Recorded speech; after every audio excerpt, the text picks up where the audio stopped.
Make it a date with Oᴏ and Saeed Fuad on Midweek Politics every Wednesday from 1 to 3 p.m. on your top dial, Mainland 98.3 FM. Politics, it's a whole meal. Political enemies, they don't want you to succeed. Have you just realizing that? No matter what I do, they will still abuse me. They spoil more and more.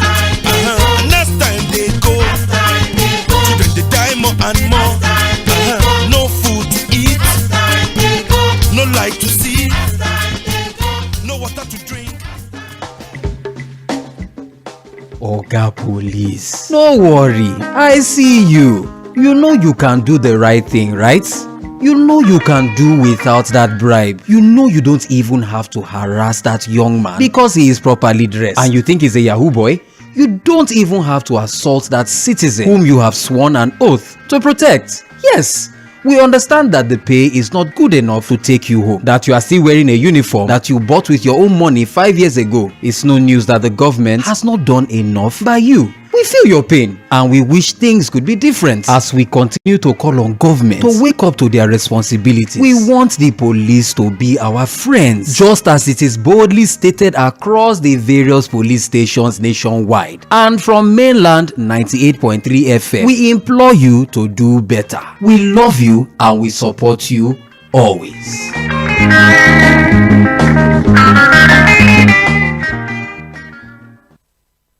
Hello there. Remember the saying, safety first. Your safety matters, and knowing how to make an emergency call can save lives. In times of trouble, knowing what to do and who to call can make all the difference. In case of fire, if you see a fire outbreak in either your home, office, or neighborhood, what do you do? In case of a crime, or in danger, or you see something suspicious, what do you do? Also, health emergencies come without warning. So, in case of an accident, if someone is unconscious, injured, not breathing, or having a medical emergency, what then do you do? Simple. Reach out to the appropriate personnel by calling the emergency toll-free line on 112 or 767. Remember, 112 or 767. Now here is what to do when you call. Stay calm and speak clearly. Describe the emergency, give your exact location,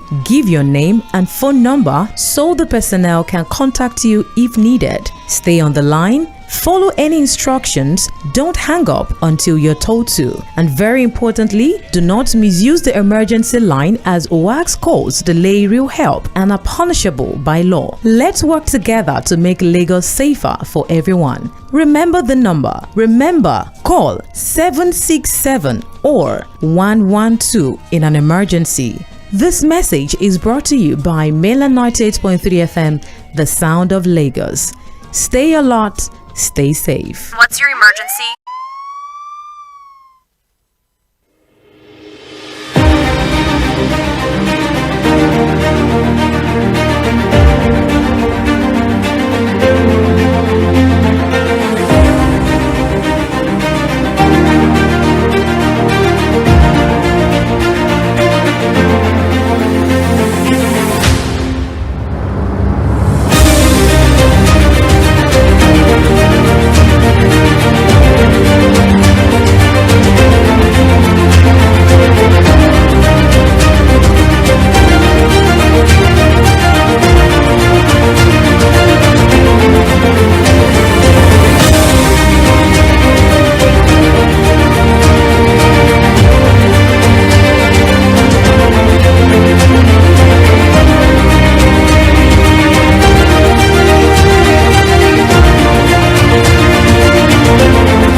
afternoon to you. It's a beautiful Wednesday afternoon. Welcome to your number one political show on radio.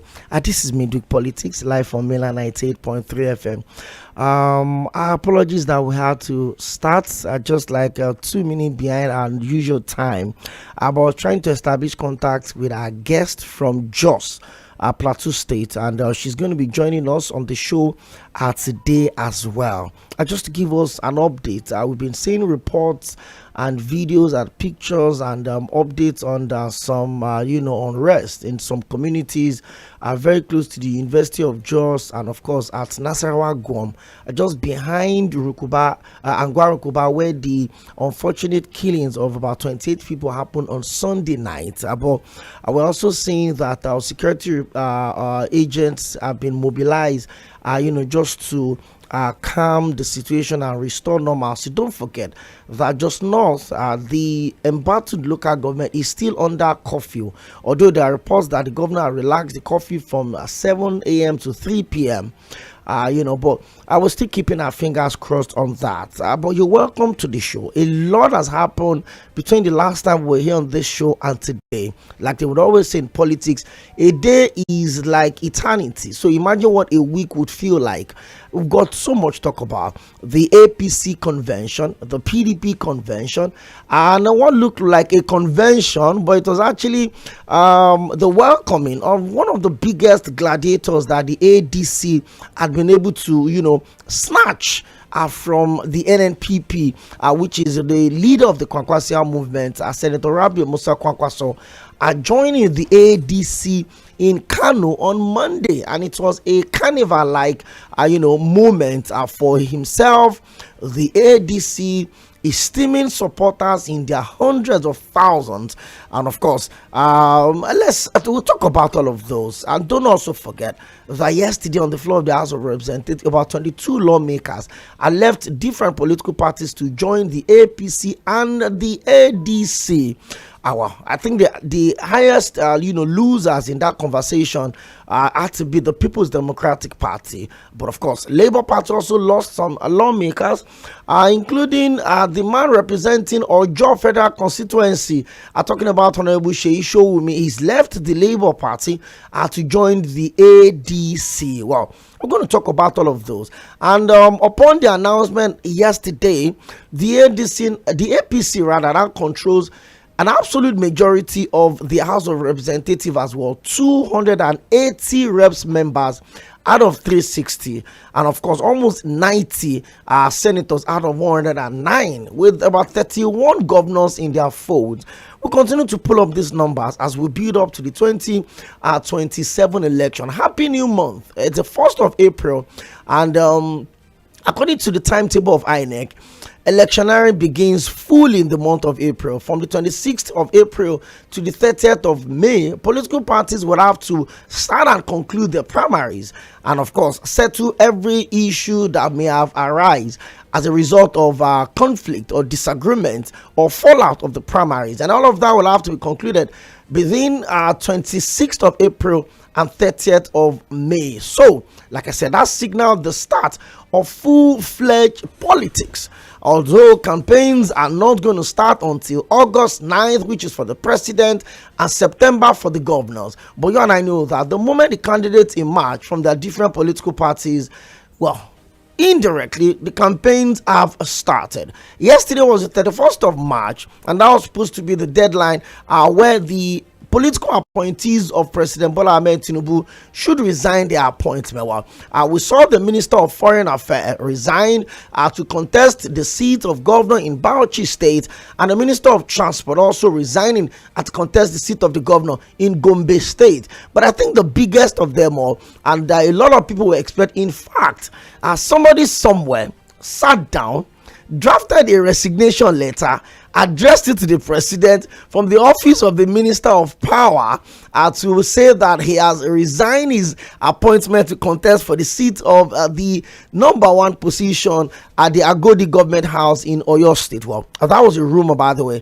and the minister had come out to say that he is not resigning, although he's still in the race for the All Progressive Congress and to contest for the seat of the governor in Oyo State. He had a late interview, yesterday night, saying that even though he didn't resign according to the memo and instruction of President Bola Ahmed Tinubu, but he's still very much in the race. Well, they keep our fingers crossed. We're going to be focusing a little more on the conventions of both the PDP and the ADC and the imminent departure of the governor of Bauchi State, His Excellency Governor Bala Mohammed, from the PDP or maybe to the ADC. He also said something about him meeting the president 3 times and appealing to the president to help them to, bring solutions to the issues within the PDP. And the president was open to, ending the crisis. And he said he also swallowed his ego and buried his pride. Those are his exact words. And he went to the resident of the FCT minister to beg him that let us solve the problems we have in the PDP. And that he said that the minister told him that he's a conqueror, that he has conquered the PDP and there's nothing anyone could do about that. He said he also waited for days and weeks and the president or Wike did not reach back to him. He said he's left with no choice than to make a political decision, and that could be as quick as tomorrow, Thursday, the 2nd of April 2026. And there are rumors that he could be on his way to the ADC. He would be the first serving governor to decamp from any of the political parties into the new coalition, the ADC. We're going to talk about that on the show today. We've got soundbite for you from both the APC and the PDP convention. Wike, the former governor of Ekiti State, Ayodele Fayoshe, the former governor of Kwara State, and the former president of the Nigerian Senate, distinguished Senator Bukola Saraki, all of them are talking about the convention of the PDP as a convention of renewal and reconciliation. However, a faction of the PDP had also challenged the legitimacy of this convention, the same faction that had a convention in Ibadan in November 2025 are challenging this one. Okay, INEC had recognized the National Working Committee that came out of this convention that was held on Sunday in Abuja, and if you check the INEC website today, it's been updated, and they will have a new national ESCO from the People's Democratic Party. On Monday on the show, the state chairman of PDP in Ondo State joined me live in the Situation Room, and he says, hey, that is the kangaroo convention that was held on Sunday, that they are still holding on to the leadership of Turaki SAN and the factional leadership of the Oyo State Governor Seyi Makinde. There's a lot of issues around the PDP at the moment, and on one hand, as they continue to lose political power with governors and senators and reps members and assembly members leaving the party in an exodus manner and going into other political parties, the political structure within the party that used to be Nigeria's biggest opposition party, that at some point had about 30 governors in their folds, seems to be getting weaker and weaker by the day. We've got all of those to talk about on the show today, and don't forget, we have a guest on standby that will join us from Angwara Kuba community. One of the most discussed conversation everywhere in Nigeria today. My name is Ōkpeyemi Akin. That was a lengthy monologue. Of course, that's what you get every Wednesday from 1 to 3 p.m. Side Forward is here. And so let's drop this before the program starts in full-fledged. Whatever conversation we have on this show does not in any way intend to appeal to your emotions. It is simply just putting the numbers out. That's why we say this is investigative journalism on radio, because we'll give you all of the details, we'll give you the sound bite, we'll have live interviews with people of interest that could help us to support whatever we're talking about on the show. So I have to just quickly put that out so that when the banter comes and they start calling Side Forward a night card carrying member of the PDP, issues will not rise. Side Forward, it's a pleasure to have you join us on the show today. We have a sound bite, sound bites that has to do with the convention of the two major political parties in Nigeria today, the ruling APC. But we don't even know what party is the opposition right now. Maybe it's the ADC, maybe it's the PDP, Maybe it's the SDP or perhaps the Labour Party. It's a pleasure to have you join us. It's another Wednesday afternoon. I'm sure a lot of people are waiting to hear your in-depth analysis. As we'd always start from Sunday on Political Roundtable, I will push it into the week with our breakfast and newspaper review programs, and of course, Midweek Politics. Good to have you join us. Thank you for having me, Okoyemi, and it's my pleasure to be here in the studio with you this afternoon. Not completely motivated to discuss politics, but because again, you ask yourself, what is in it really? You discuss all the politics in the world, the political intrigues, the maneuvers, the what you can call the jumpology of our politicians from one party to another party, the positioning that you see, which are clearly for personal gains, even though they like to deceive themselves. Not a lot of it's for the people. But somebody the governor wants to defend. He has first gone to ask his people. Which people? He has basically gone to inform them of his movement, not any ask anything. So, but our politicians like to live in self-denial. They like to live in the world of self-deceit. I think Nigerians are wise enough to see through their lack of commitment to nation building all around. It's just what it is. But we have no choice. These are still leaders who are putting themselves up for elective positions, and so whatever they do, whatever they say, will naturally make the news. And because we have to discuss what makes the news, it is just important that we have to discuss them. But I think it will be extremely insensitive for us to discuss these all political moves without looking at our brothers and sisters who are currently grieving, who are still mourning the loss of their loved ones, husbands, wives, children, brothers, sisters, uncles, who were massacred, in the most dastardly manner. You've been giving continuous update as to what is happening in that particular community. There seems to be some form of mob action. There's unrest. I think people are defying the curfew imposed by the governor. And it's a very delicate situation, very fragile, delicate situation from the live reports we are getting from some of our colleagues right there in Jos. It seems that there's a form of reprisal attack. But, in these kinds of situation, we have to be careful not to go into ethnic war, because there are people who may be of the ethnicity of those who are said to have attacked people who are just innocent people, just doing their own thing, who have lived in these communities for years, who probably have married wives, have given set up businesses, built houses, who are just there doing their own thing peacefully. And so to now see a situation where, because of the failure of people who had sought the mandate of the people to protect them, we now have Nigerians turning against each other. It's unfortunate. It's sad to see. Why you want to discourage mob action, you again look at how frustrated people are.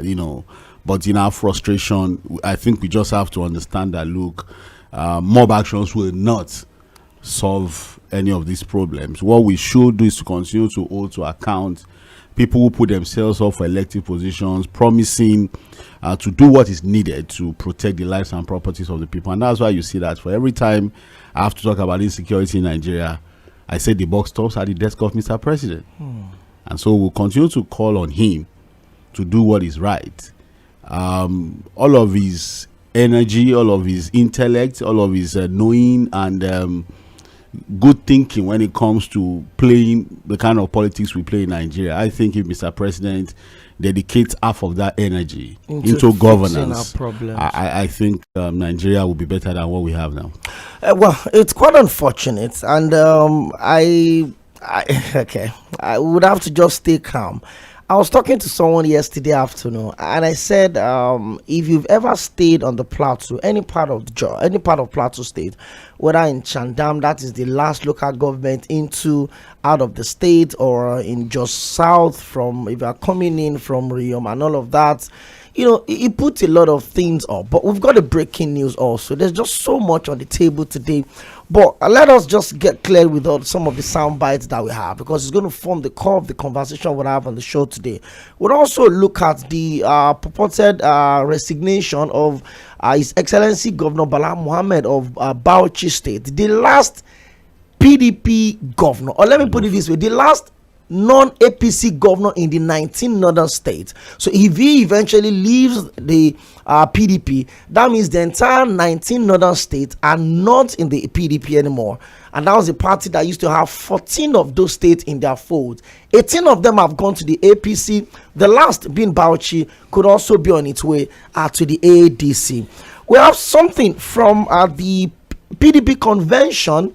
And of course, we'll also have from the former governor of Ekiti State, Aɗilé Fáyọ̀ṣe. Then when we come back, we'll look into the big stories. There's a breaking story as well on the immediate past governor of Kaduna State, Malam Nasir El-Rufai. We'll have a soundbite on that, or we'll have a story, a lead on that breaking as well. So just stick with us. Enjoy this soundbite. When we come back, we'll go straight up into the conversation. We'll be right back very soon.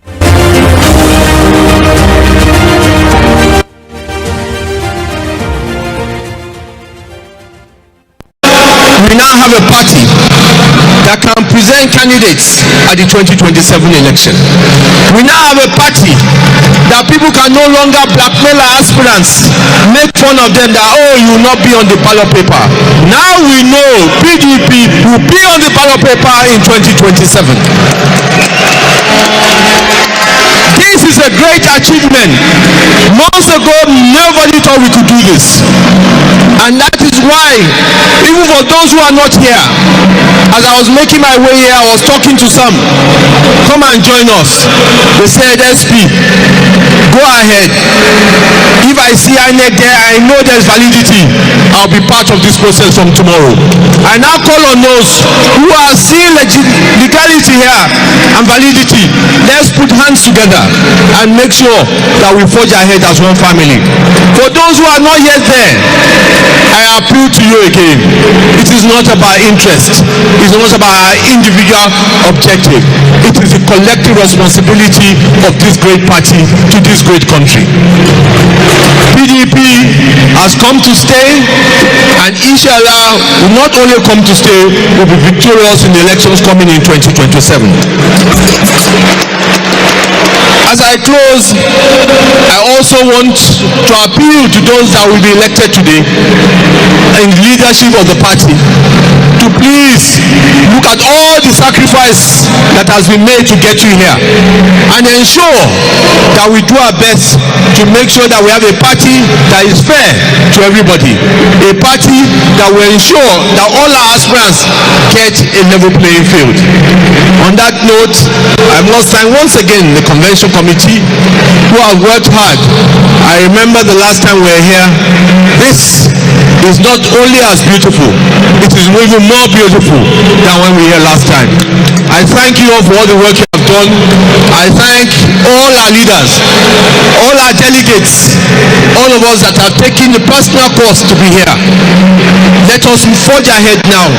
Those who are watching who are not part of us, let us join hands together and lead PDP to where we belong in the democracy and in the governance of this great country. We now have a party.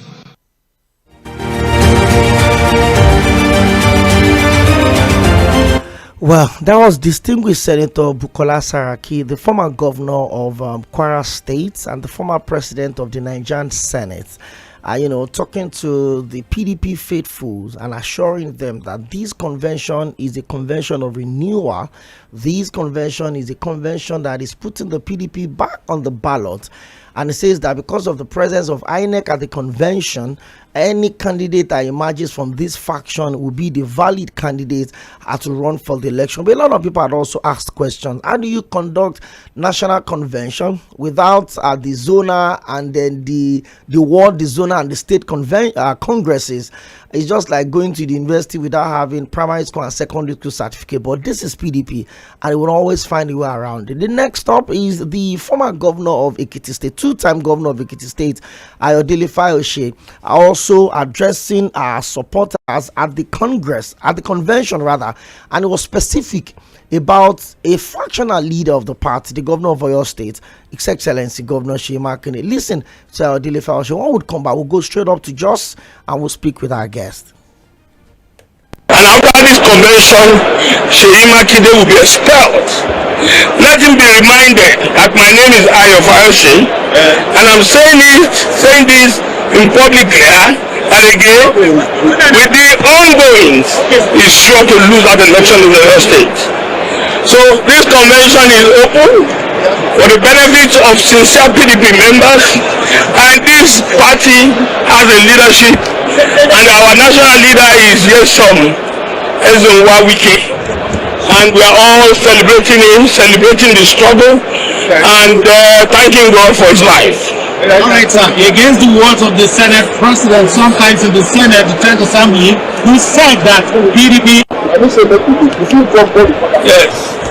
Go ahead. All right. Good evening once again, sir. My name is Paul Liangon from RBN.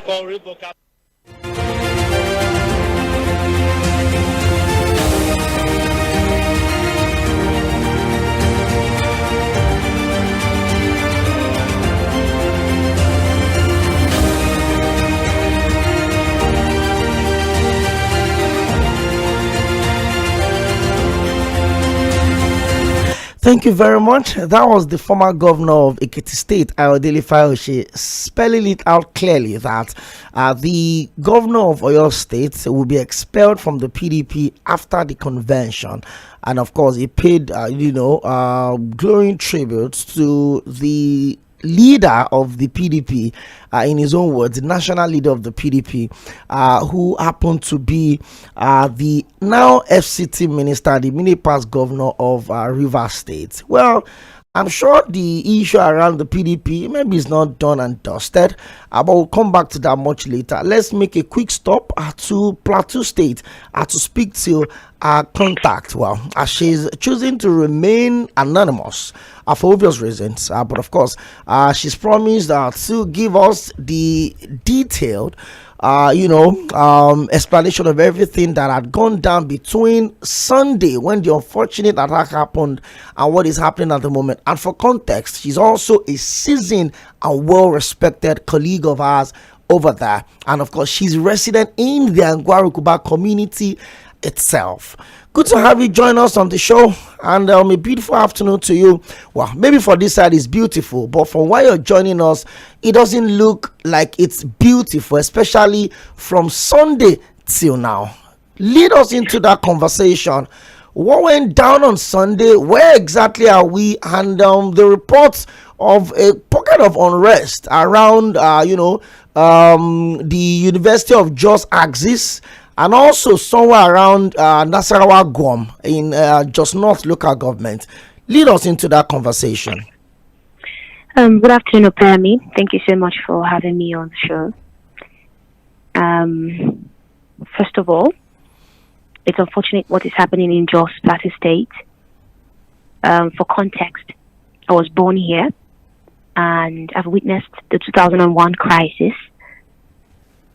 I've witnessed unrest in 2008, and it's not something that I would wish upon anyone. It's not something that I am excited to talk about, but it's unfortunate that it is happening.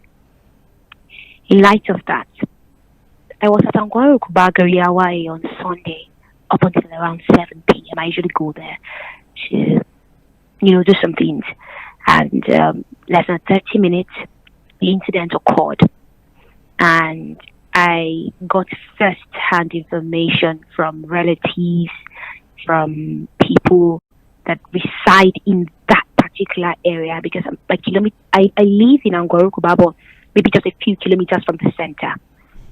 So I cannot say I am an eyewitness, but from 3 different people that I respect and 1 eyewitness, the story is the same. And it's obvious that they weren't lying. So I'll take you through it bit by bit and how the reactions has been from Sunday up until now. Now, according to what happened and what went down, about 4 armed men stormed the community in Mɪᴅ-Wᴇᴇᴜ around 7:30 p.m. and killed 28 people, confirmed dead. Some are saying 30 because I think other people were able to pick their bodies before that, aside the number of those that died in the hospital after sustaining some degrees of injuries. So 28, 30, thereabout. Now, NDLEA usually comes to raid Mɪᴅ-Wᴇᴇᴜ for drugs. And when they do, they usually shoot once or twice in the air. And the residents are very familiar with that system. So they just go about their normal business. Oh, it is NDLEA, so they've come to make arrest. Oh, it is this. I don't have drugs on me. Even the young boys, I don't have any business. I'm not going to run. And that Sunday night, it seemed as if that was exactly what was going on.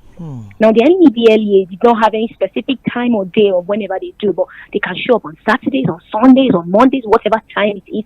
But these things happen, and the community is aware of it. So when it happened, when there was gunshots, they came in a helix, so they were wearing red at the top, and they looked like NDLEA personnel. And after they shot once or twice, people still went about their businesses until 10 minutes later, before alarms were raised that, oh, this is not NDLEA, because people are being killed. They are not being arrested. Now, what happened was that after the NDLEA came down, another helix came after them, because some of them were on bikes. It came.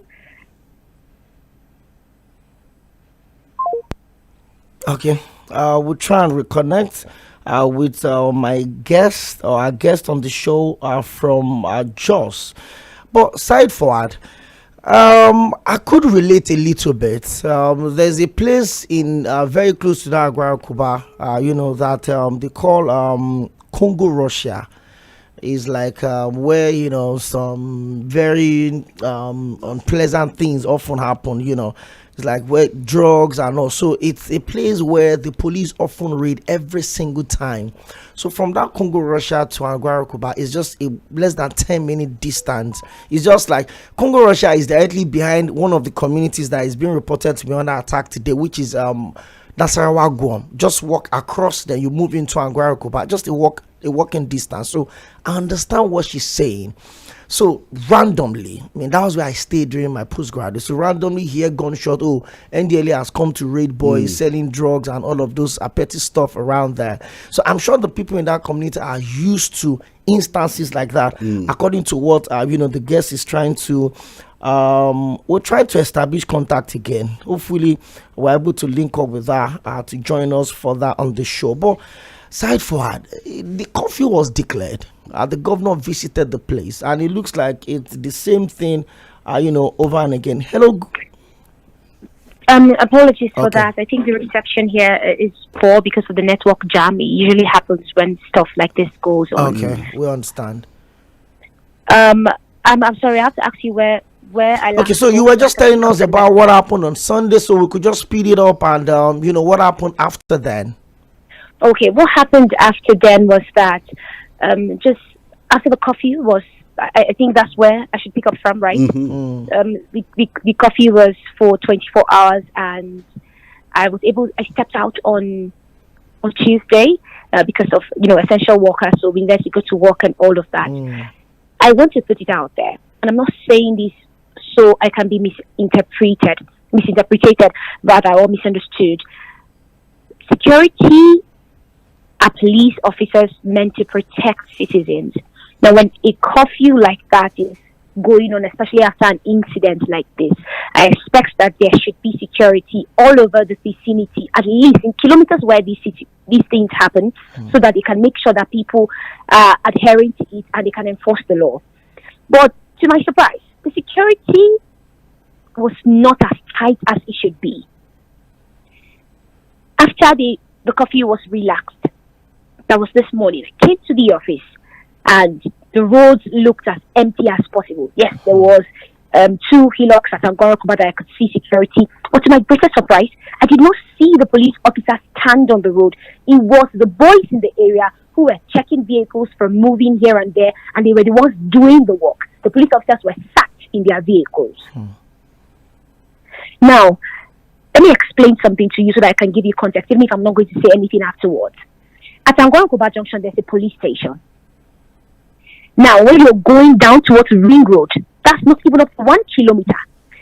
Police officers usually stand by the roadside to make sure that keke riders don't usually pass past the hour of 6 o'clock, because that's the law that has been in just for a while now, that keke users are not supposed to go around burning 6 o'clock. They are usually there, and they're not less than 4 almost every evening. I don't know what they're standing there for, to collect monies from them, to allow them pass whatsoever. I don't care. Now, when you go back again from Angora-Kuba Junction, like you're going towards Tina Junction, you go down to Plateau Private. Police officers stand there for the same purpose. After that Tina Junction, at Rikos Junction, there's a joint civilian task force that is mounted at that junction. You go down again as adjacent Angora-Kuba from Lamed towards Nasarawa Gong, there's another police station. So I just want to say that all the people that are gaslighting and spreading narratives that, oh, it is government meant to protect us, which I agree to. But let me ask again, what are the security officials meant to do? The curfew was relaxed, tensions rose immediately, it was relaxed. We know about zones that are very dangerous in just because we've experienced this, and the security should have been aware. Now, the tensions did not even happen because some people went to look for trouble. Some people were just trying to avoid it. And it happened. Now, at Nasarawa Gong this morning, apparently there was a group of people that wanted to burn down a house. There were glasses thrown at a church. And there was another group trying to stop that from happening before security arrived. So hence the tension around that axis. Behind that area, they call that area St. Michael.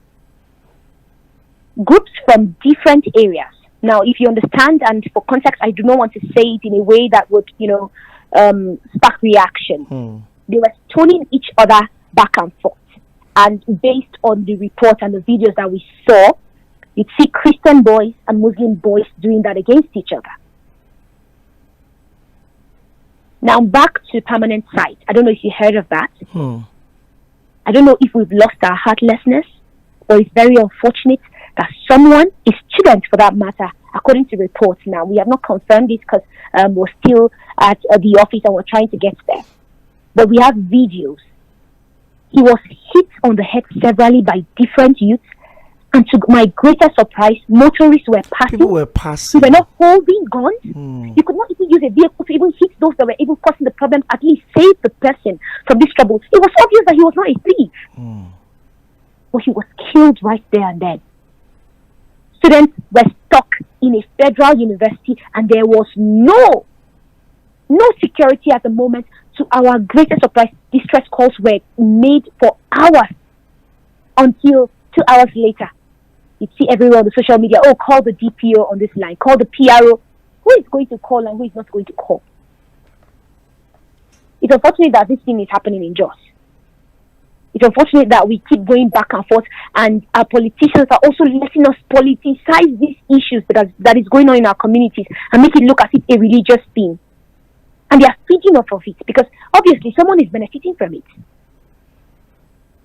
At Angora-Kuba, when 28 people were killed, 2 of them were Muslims, and they come every Sunday to go about their businesses. Why is it that every other Sunday they weren't killed until that day?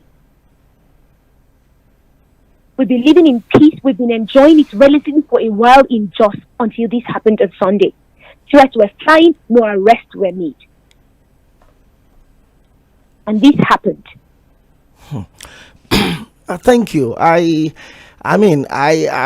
really don't have an idea of what is going on in that town at the moment, but I've been here before. I've been caught in this before. I'm sure you can remember when the attack that happened at the village right behind the University of Jordan, Yᴏᴜᴛ, where about 42 people were also massacred. And then, there was a protest from Plateau Hospital all the way to Government House, Little Ray Field. It's a thing that there needs to be an absolute sincerity from everyone involved. And when I say everyone involved now, the government, the people, the community leaders, the religious leaders, the traditional rulers, from Bongwam Jaws to everyone involved, how optimistic are you that there could be a lasting solution? You went all the way back to 2001. And I'm not going to lie to you, the scar of that 2001 still remains till today. But how optimistic are you that there could be a lasting solution to this? The peace could be fragile at some point, then it all comes up again. But are you really sure that the crop of leaders we have now can bring a lasting solution to all of this? No, I am not. Our leaders have shown us time and time again that they're not capable of handling this situation. It always promises of, we're going to have talks and talks and talks. But our people are still being killed. And to what end? Like you said, it's time we tell ourselves the truth. We should stop sugarcoating what is going on. If there is a particular group that can be identified, arrest them. But up until now, I've never heard that arrests were made for perpetrators. But already, I'm only optimistic that only when we are ready, these matters will be solved. But as at then, even if there is relative peace for a moment, I'm sure that the tensions will still be there, and everybody will be looking above their shoulders thinking that, when is this going to strike? When is this going to happen? And everybody is going to keep trying to be careful. And guess what? It affects us living in peace. It affects our businesses. It affects our livelihoods and every other thing. I'm not optimistic in the crop of leadership that we have. And I'm not just talking about Plateau State. I'm talking about Nigeria as a whole. I'm not optimistic that we are ready to move on from this. If we are, then we need to stop calling these people unknown gunmen and start identifying them. When we do, then maybe there's going to be lasting solutions to this matter. For just, I think that it is very uncalled for that you relax curfew without adequate security. Thank you very much. Police do the job. Thank you very much. Well, the president had assured the people of Plateau State that the perpetrators will be brought to book. I heard that a lot during the administration of former Governor Jonah Jang and during the 8 years of now Senator Simon Bakula Long. I wonder if the book is not full yet. The book they always bring the perpetrators to. But thank you so much for finding time to be with us on the show today, and I also hope that you stay safe out there. I know you're an essential worker, so it is necessary for you to move around so that we can get updates like this. But please stay safe. I would certainly keep in touch with you. Thank you very much for having me. Thank you.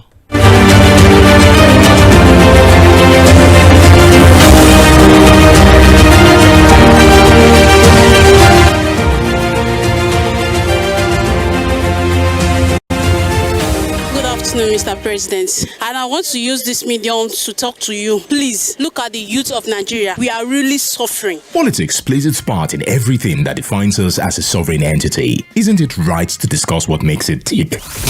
When the main actors converge in the power corridors to make decisions that affect the next meal, shouldn't we probe even deeper? Nigeria is suffering. The suffering is too much. When it comes to the complexities of politics, we strive to give it clarity, to deepen your understanding as the listener. The decisive factor will be knowledgeable leadership committed to good governance. Make it a date with ᴏᴜᴇᴇ and Saeed Fuad on Midweek Politics every Wednesday from 1 to 3 p.m. on your top dial, Mainland 98.3 FM. Politics, it's a whole meal. Political enemies, they don't want you to succeed. Have you just realizing that? No matter what I do, they will still abuse me.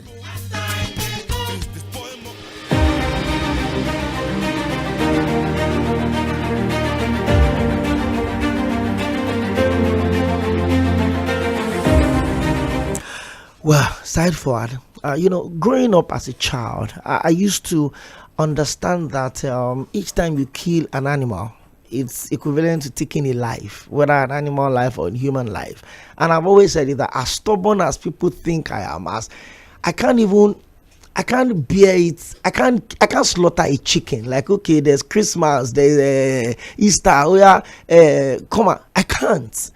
But when you look at how people move on as though it's a normal thing, 28 lives innocently massacred like that. It is not a war situation.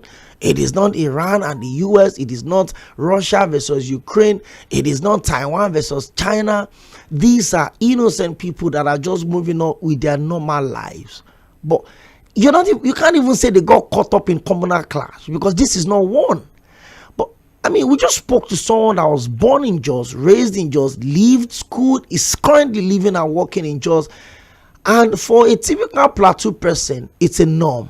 Oh, we saw 2020, we saw 2001, we saw 2008, we saw 2009, we saw 2014, we saw 2022, which I saw.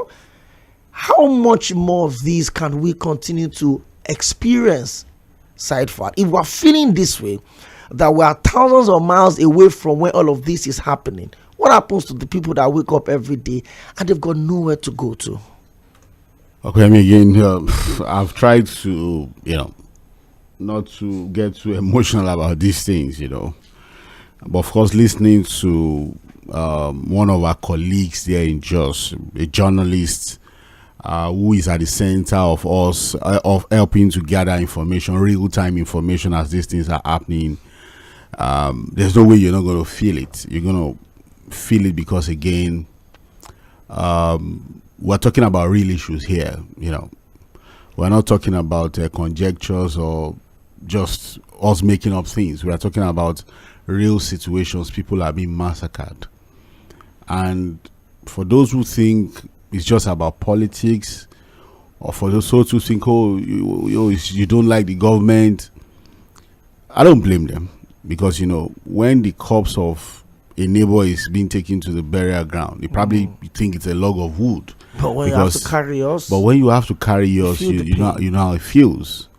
I can't just take it off my memory that video of that woman who was still clinging to a child, hoping that something miraculous was going to happen, that a miracle was going to happen. Maybe something was going to bring the child back to life. As a parent, it just got me completely, because you look at how she must have gone through whatever months she carried that child, gave birth to the child. We don't even know whether there's a husband. Maybe she did it all by herself, and that's a grown-up child.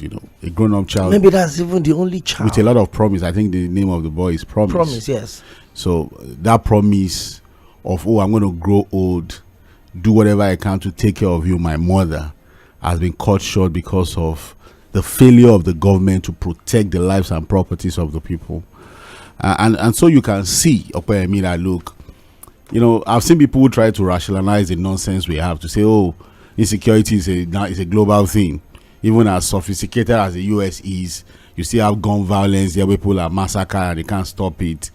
And so the question is, why are you always looking for the things that don't work in other places to justify the incompetence of our leaders?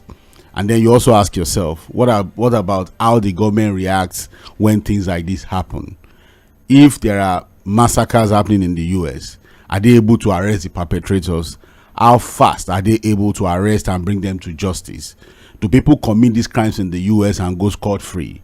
Don't you see that whoever carries a gun against people in the US, it's within the next 1 or 2 hours, either the person is killed or arrested or taken into custody, to face the music. As we speak, I think it's just one person that has been arrested because the person was putting out a threat or something on social media.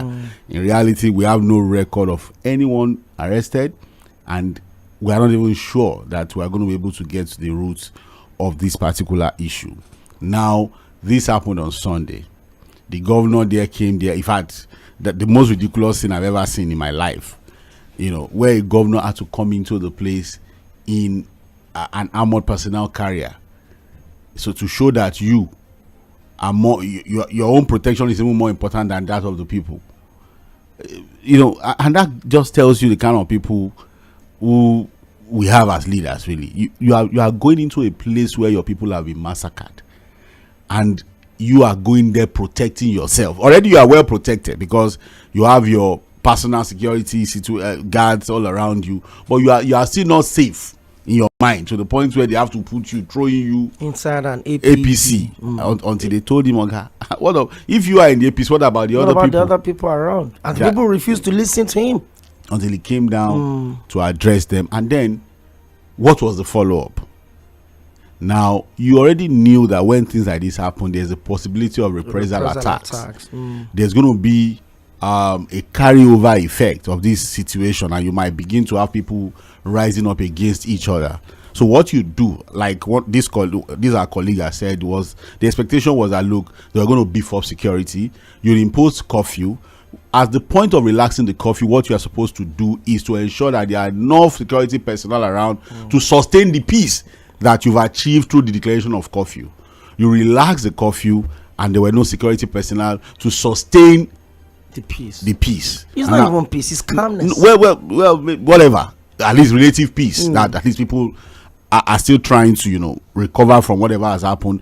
But there was nothing. And then, like she said, again, giving us first-hand information, you now had boys mounting junctions.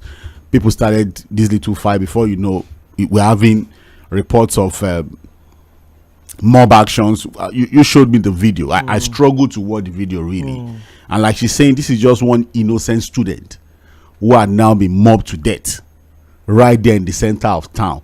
And people were just passing by.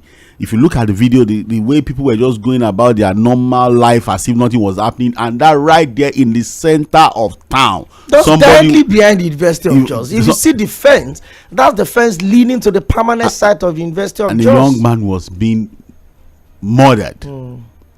Mob action. You saw that they were throwing stones on him. At some point, they stabbed him. Look, I don't know. And that's why I asked myself, after winning this election, what is in it? What are we doing next? What is next? Okay, kidney lajori, all the old trouble. If this is what we have, this is where we are as a people. We no longer value lives. Growing up, and it's sad that we're repeating these things. Look, if you hear of somebody dying maybe 2-3 compounds away, you probably will not be able to sleep as a child at night, because the feeling of a dead body. When you even see a dead body, it's a problem as a child. But these days, I'm sure that on the day where 20 people were massacred, I'm sure small children were there. Everybody just going about their normal duty, and so we've started to normalize the abnormal in our society. And in the midst of all of this chaos, our politicians, I can tell you, are committed only to one thing: how to win the next election. That is their priority. Because if it's not their priority, look at the long list of issues of attacks in Jos, in Plateau State. You talked about 2001, you talked about 2008, 2009, 2014, and 2022. And at every of these situations, high numbers innocent of people, and you have politicians who will come there and say, we'll find solutions to it. Sure. And here we are now. And that was why when eventually, maybe reluctantly, Mr. Bayo Onanuga put out that statement from Mr. President, I had to comment and say, look, are we now in a situation where these things happen? We just copy it, edit and paste. That's what we do. And then wait for the next one to happen. We copy the statement again, edit it, change location, change the numbers, change 1 or 2 statements, put it out. Paste it again, put it out, and then wait for another one to happen. When will this killing stop? And it will not stop so far we continue to think it's a political thing. Whether it is politics, whether it is it has ethnic coloration, whether it has religious coloration. When our leaders come out to seek the mandate of the people, what do they say? We know what the problem is, and we already have solutions to it. That's what they say. They tell you, don't worry, because insecurity is always top on the list of their manifesto. They tell us we have the solutions to it. And when you come in to say, look, we know what the problem is, we have solutions to it. What you are simply telling us is that, look, we know all of the underlying issues. If this one is political, we already know where the politics is coming from. If this one is religious, we know where the religious issues are coming from. If it is about ethnicity, we know all of the issues around ethnicity and what have you. So as leaders, if you vote for us, is to go into these issues with all the seriousness it demands and the political will to solve the problem. But then you get the mandate of the people. the issues don't get better, they get worse. More people are killed. The same thing you campaigned about, that people made their decision to vote out somebody, still remains. And then the next thing you begin to do is to gaslight the people for saying, where is the promise you made to us? He said it didn't start from us. No, we knew. It's a problem of 15 years. We can't solve it in 4 years. You told us that 15 years problem that was not solved, I know what to do to solve it. It's not for you to now begin to remind us how the problem started. We know. The people of Jos have always lived with this problem. But you came in to say, you know what, vote for me. That's your problem. I will solve it. So you don't come back reminding us where the problem started. It's not that you are not a historian. It's not about history. You sought the mandate of the people because you are told them that you understand the problem, you know where the problem is coming from, and you have solutions to their problem. So the question is, when will this killing stop? We saw that of Benue. We've seen killings in different parts of the country. We've seen abductions. And that's why I'm like, I cannot just take it off my mind that, look, when we sought to change in 2014, 2015, Okoyemi, insecurity was one of the reasons why Nigerians gave red card to Jonathan. And look, there are enough evidence to show what the APC was saying at that time to Nigerians. We have videos, we have campaign posters, we have manifesto leaflets where they were telling Nigerians that, look, this guy is incompetent, so clueless. Just imagine Boko Haram, flying their flag in different holding territories in Nigeria. This will not happen under our watch. That's happening. You will be able to sleep with your. I remember there was one that they even did a thumb like this to stamp out Boko Haram and his elements from Nigeria. And no, people believed them. In fact, the fact that Buhari, a former general, was coming and made it look like it's a promise that a new sheriff in town, that this is a no-nonsense guy. This is a bloody civilian Jonathan. He doesn't know what he's doing. A general is coming. It's going to fix the problem. 8 years, it became worse. And so we had a situation where, okay, in 2023, it was the same campaign promise. So I'm going to fortify our security, go into the problem, look for solutions. Okoyemi, no solution. And so would it be wrong for us to now begin to demand for accountability, begin to demand for performance and say, look, what exactly have you achieved? And I'm sorry. I am sorry to say that, look, any government that fails in the area of insecurity has failed completely, because every other thing comes secondary to the issue of insecurity. This is not about whether you love a politician or you don't love a politician. It's just what it is. And so Mr. President needs to understand that, look, if you like, let him build the Lagos-Calabar Coastal Highway. Let him build it past Calabar. Which other place can the road get to? If the people cannot feel safe and secure in the country, then what is the essence of the road we are building? GDP, inflation, these are secondary issues. Because at the end of the day, if the people cannot live in their country with a peace of mind, and that was why one of the questions I also raised recently is that, when will the president sack the NSA? The National Security Advisor, and you have a security situation that has gotten worse under your watch. More people have been abducted in the last 3 years. More people have been killed in the last 3 years as compared to the previous 3 years. More kidnappings have happened. As we speak, bandits are running riot. They are running free. So who should we hold account? As we hold the president to account on this issue, shouldn't he be holding his appointees to account too? To say, because we ask ourselves, what kind of advice is the NSA even giving the president? Because at the end of the day, the results, the facts on ground show that this advice is not working. This advice are not changing anything. So, that is where you begin to see that there is something intentional about the efforts of government to fix a problem. What are we going to do, for example? Who is heading the NIA, the National Intelligence Agency, the Nigeria Intelligence Agency? Who is the person running it? Who is the head of the DSS? The DSS is busy chasing Malam Nelson El-Rufai up and down. They say he tapped phone. He didn't tap phone. He has tapped phone. What about people who are going into communities? How far are we ahead of these guys before they strike? So who is the head of the Nigerian army? What are we going to say, for example, about the Minister of Defense, Christopher Musa, since he was brought in from the military? Have we gotten any better? What has changed? So why Nigerians have the right and deserve to know, and also have the right to hold President Bola Ahmed Tinubu to account on the issue of insecurity, one would expect that he would also begin to have some serious conversation with his appointees when it comes to the issue of insecurity. The report is that he met with the service chiefs. He's always met with the service chiefs. Everybody these things happen before you know, they summon the service chiefs, they come in, they have closed door meetings, and at the end of the day, we have been directed to be at the end of this, another one happens. We cannot continue to live our lives like this. Well, it's quite painful, and it's just today. It could be Benue tomorrow. It could be Borno today. It could be Nasarawa tomorrow. But I'm just wondering, the campaign will start in August for the presidency and in September for the governors. And I'm wondering what if the campaign train of the president moves into Benue, what would he tell them? If he moves into Plateau State from Riom to Barikin Ladi to Jos North, what would he tell them in terms of security? The families of the abducted people from Kwara State, what would he tell them? From Kebbi State, what would he tell them? The kids that were abducted from Kebbi, and then the security personnel were withdrawn 30 minutes before the abduction. Until today, nobody knows who ordered the withdrawal and what happened right there within those 30 minutes. What would the president tell them?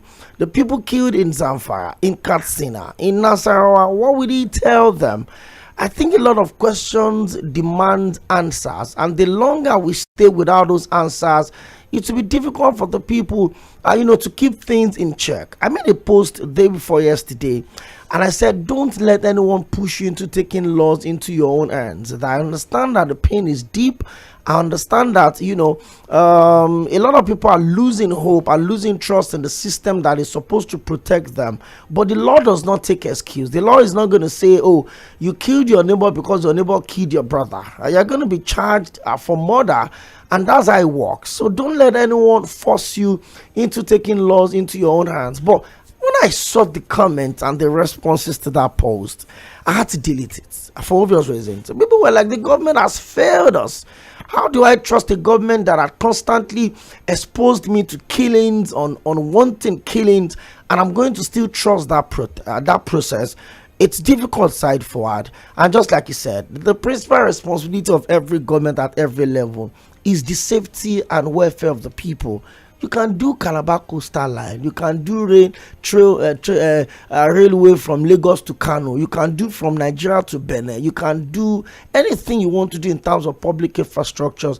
Give a world-class hospital in every local government in Nigeria. But if the people don't feel safe, if the people cannot move from point A to point B without the fear of being abducted, if the people cannot go to their churches without the fear of being abducted, if the people cannot go to their mosque without the fear of being killed or being bombed by suicide bombers or being attacked, then the president and everyone involved has failed. And that is where we are right now. Thank you very much for the guest, the colleague that joined us from Jos. Like I said, I'm trying to imagine what wakes up, when they wake up every day, what comes to their mind. Where could be the next place that will be attacked? And when citizens live on the edge, they cannot be productive. Everybody's just looking for how to stay alive rather than how to live. So people are just existing. They are not living. That is not the best thing we want from a Nigeria with so much promise. You're live from Milan 98.3 FM. It is midweek politics. Let's move away from Jos. Of course, we're not staying away from them. We're just moving away. We keep our fingers crossed. And of course, we give you updates from our bulletins and our other political programs. But let's discuss politics. 2027 election. And we're making a quick stop to Bauchi State. Stick around.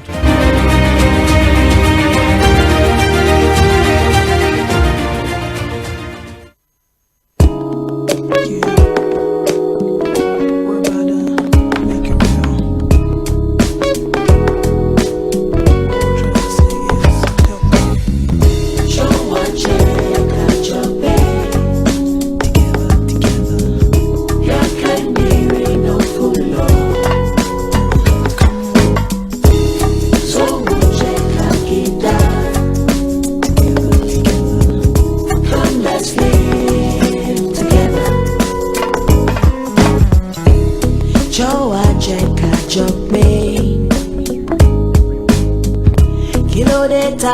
marawa.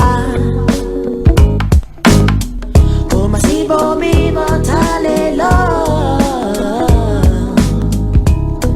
Our strength is in our diversity. Let's live together, together now. Let's live together. Let's live, let's live, let's live together. We gotta live together, yeah. Let's live together. Yeah, can be no full love. Omo one them no more corrupia, and I'm a pomo. Only mirina in a logo.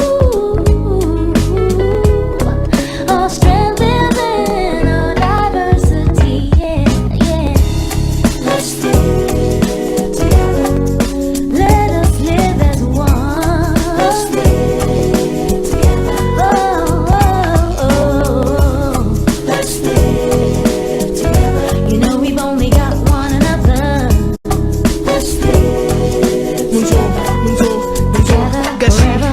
Dan wana muzama tare muzama daya mujina kasam yayi karfi rike hannuna muzama tare zuriya mu dama ne amma mu hadu fada da make yi mu dan wana muzama tare muzama daya mujina kasam yayi karfi rike hannuna je ka iya zo wada da Hausa je ka iya zo wada da Yoruba je ka iya zo wada da Igbo Jeka iya zo wada da Ibibiyo Jeka iya zo wada da Fulani Jeka iya zo wada da Ibiri Jeka iya zo wada da Urobo wada da Edo wada da Kano wada da Make we live together. Oh, let's live. Make we live together. Please, let's live. Make we live together. And don't you forget it. Make we live together. Live as one. Come, make we live together. Join hands, make life better.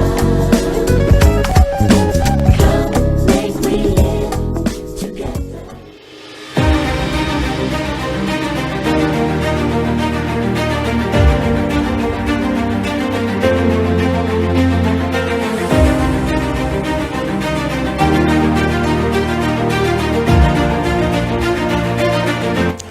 Okay, I think that song "Let's Live Together" by Kush. It used to be a group, one of the very famous group in Nigeria, just about 17 years ago, thereabout.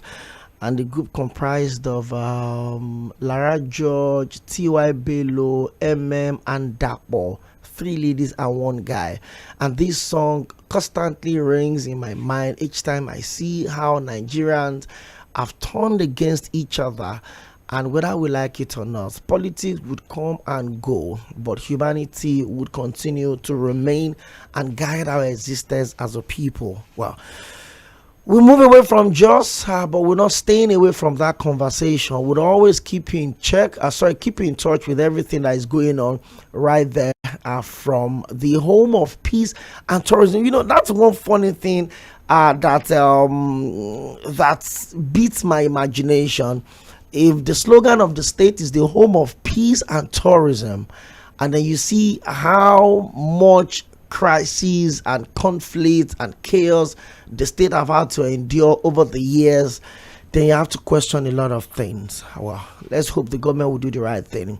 The governor of Bauchi State, His Excellency Bala Mohammed Bello, has indicated plans to defect from the PDP to the opposition ADC on Thursday. The governor disclosed this on Tuesday while hosting the ADC delegation led by the former secretary to the government of the Federation, Babachi Lawal, at the government house in Bauchi.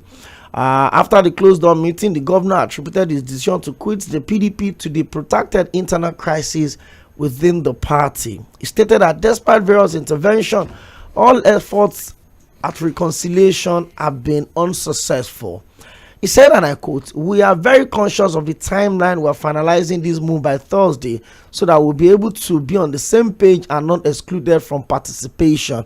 Of course, because of the Electoral Act, there has to be a timeline. You have to register, exactly be a member of a political party.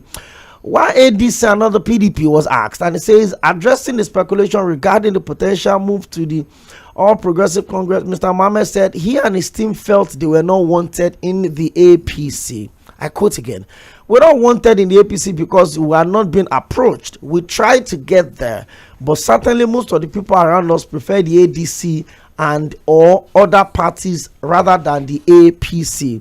He further elaborated on the strategic choice of joining an opposition platform rather than the ruling party. He said, "If they say we should go to the APC, we will go, but I think the preference is for them to go to the opposition. As of now, the ADC appears to be very welcoming, an acceptable platform. However, we've not concluded discussion. We're engaging stakeholders to ensure that we do not make mistakes going forward."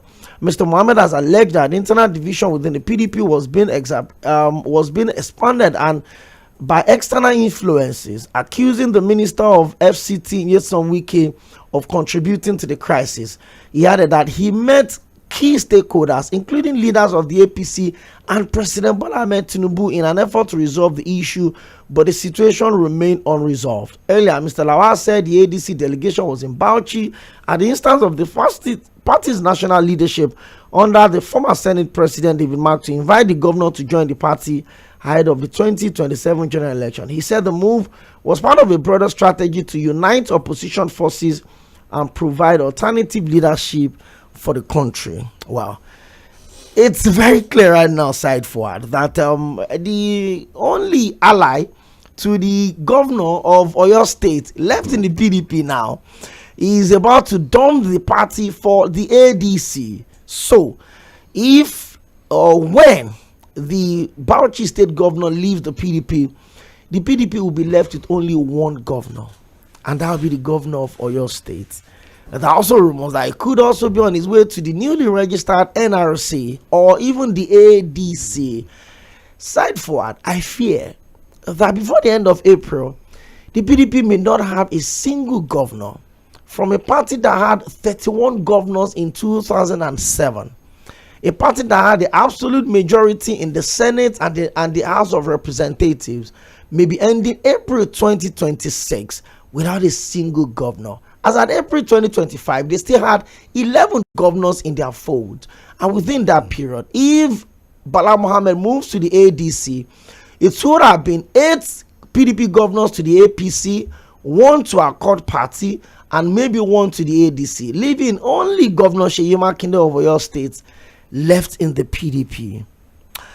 Bala Mohammed, he said he wanted to get into the APC, but they said, "No way, we don't want you," and he decided to go somewhere else. Didn't see this coming. He's always said that if the tree would fall and fall on only one person left in the PDP, he's going to be the one. Those were his words in 2024 January in Bauchi.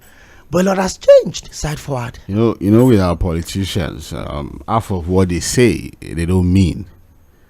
And half of what they mean, they don't say. So, in a lot of the things they say, there's a lot that they are not saying. And in a lot of the things they are not saying, there's a lot that they are actually saying. So, it now depends on how well you can pay attention to the things they don't say when they talk and the things they say when they are not talking. So, it's not surprising that Mr. Bala Mohammed has now decided. I think the report we have is that tomorrow, Thursday, he would officially join the ADC. You know, there had been reports that he was going to join the APC. Remember that recently he met with Mr. President. We were on this show when the picture broke. When the picture broke that he had gone to meet with Mr. President. And when you see those kinds of meetings, you know, in the Aso Villa, the next thing you see is an announcement of decampment from a political party to the ruling party. I think what happened in Bauchi is not completely different from what we saw in Osun State, where the APC leadership, I think, told the party and Mr. President that, you know what, we don't want the governor to join our party. You know, it depends on the level of resistance from the state. And I think that if we're looking at what you can call one of the political swing states. I don't think Bauchi really counts for much, really, in terms of numbers and regional relevance when it comes to winning the presidential election. I guess that was why there was no reception for him in the APC. In the APC, they felt, why do we really need him? You know, so and that's quite understandable. But he has to now look at his own political future as it stands now, Okoyemi. And you know the thing about life is that, look, tables do turn, and the people who praise what you have today will tomorrow come out to complain about the same system. Because what we now have when it comes to internal party issues is a situation where our politicians now know where and how to shop for judgment. Court cases are flying right, left, and center. Different judgment on the same case. On the same matter. Courts of coordinate jurisdiction giving contradictory. And so you just have a complete mess, really. And look, these things are not happening in isolation, Okoyemi. Our judiciary, which is supposed to be the temple of justice, is being dragged into it. And that's why sometimes you see even some of our judges descending into the arena, getting themselves too involved. In the sense, by the time you even review their judgment, you begin to ask yourself, you've taken this one too personal now. Sometimes they even make pronouncements on a matter that is not even before them. Like, almost like anticipating what the petitioners want for them to deliver a judgment. So if you look at the story of the PDP, Okoyemi, and something keeps coming to mind. For years, you know, we had the PDP in Lagos. Abi, didn't we have the PDP as opposition in Lagos? They have secretariat. They've always been PDP in Lagos. They have secretariat. And there are people there who claim they are party members. Sure. But they judges from Lagos. And every 4 years, Abi, they put up a candidate. But can you really tell me the PDP has ever been any viable opposition in Lagos? That's why I said they have a secretariat. I'm just saying, no. So, you see, it's one thing to say that we have a party, and that's why I'm wondering what could be going on with Dr. Bukola Saraki when he said, the PDP now can present candidates. Is a party just about presenting candidates? You don't understand what I'm saying, because that was what he said at the convention, that WK convention, that now the PDP can present candidates. Is it about just presenting candidates? That's why I said in Lagos, for example, they've always presented candidates, but we've always known that it now looks as if it's just for the sake of it, almost like a dummy, political dummy. Where's the 2023 PDP candidate in Lagos, governorship candidate in Lagos? Where is he? He's back into the APC. Okay. So I'm calling people so that people will understand that it appears that what we've been used to, what we have been seeing in Lagos, may be replicated at the national level, where the PDP will pretend to be an opposition political party, but in reality, it's just a dummy. I've always told a lot of my colleagues that the PDP in Lagos cannot tell me for a fact that that is a political party that is serious about opposition in Lagos.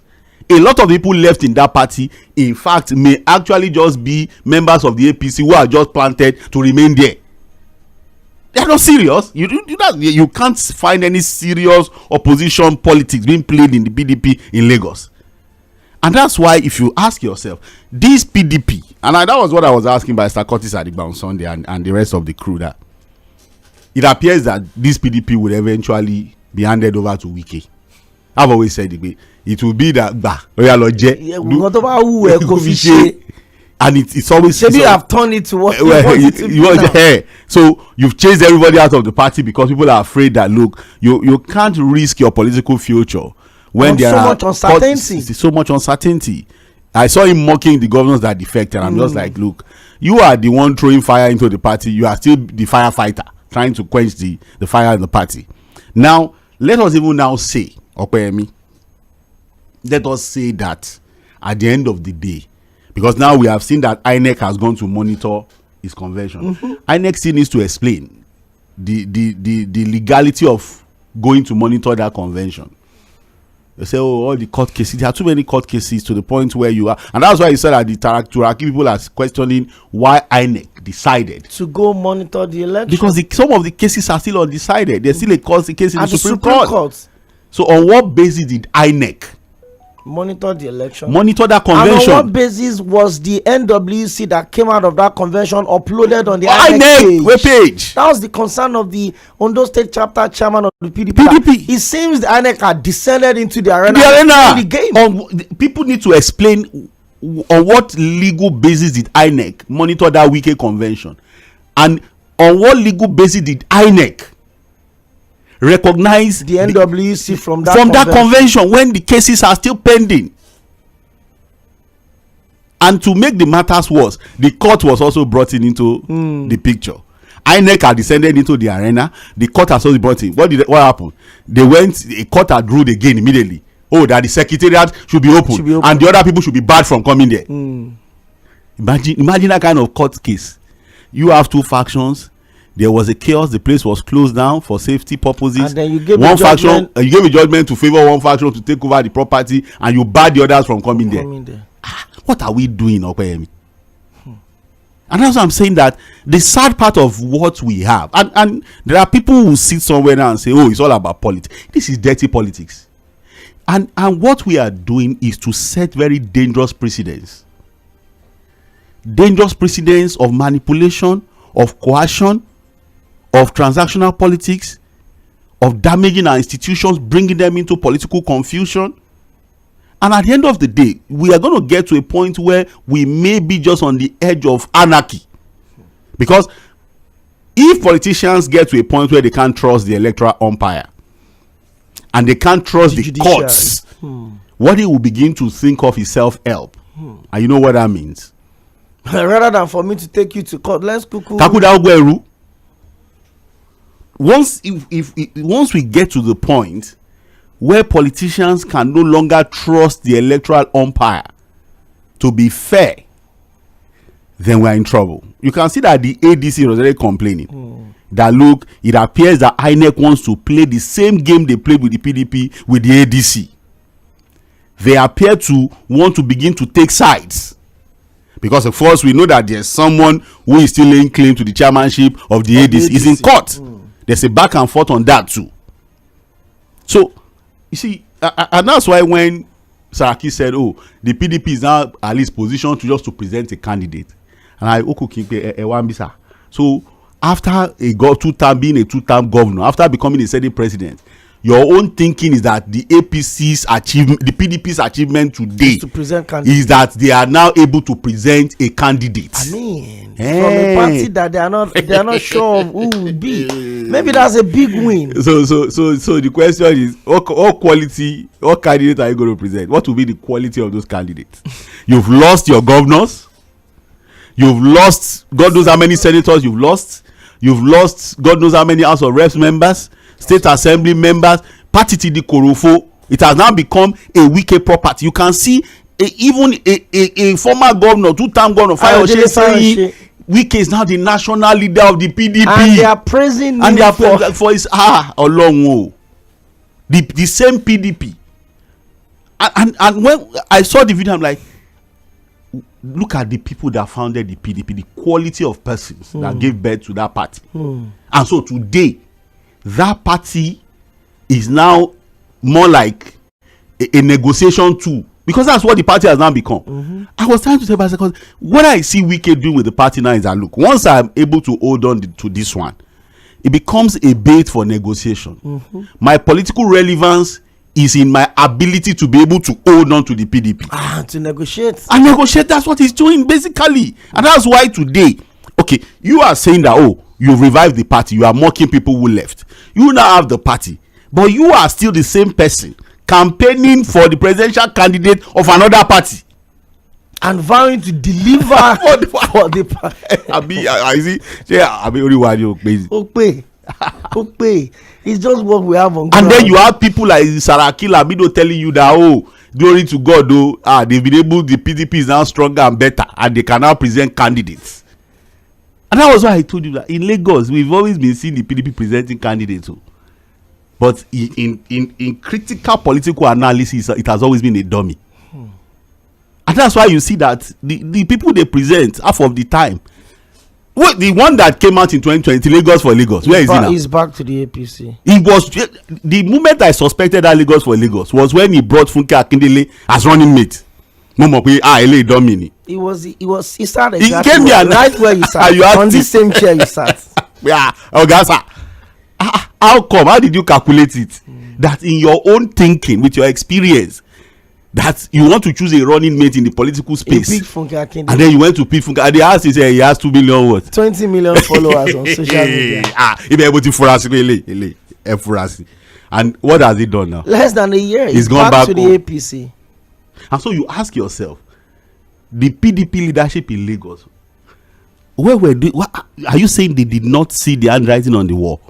That this guy that just came, they told him to go there, Lord, but tickets he wants over.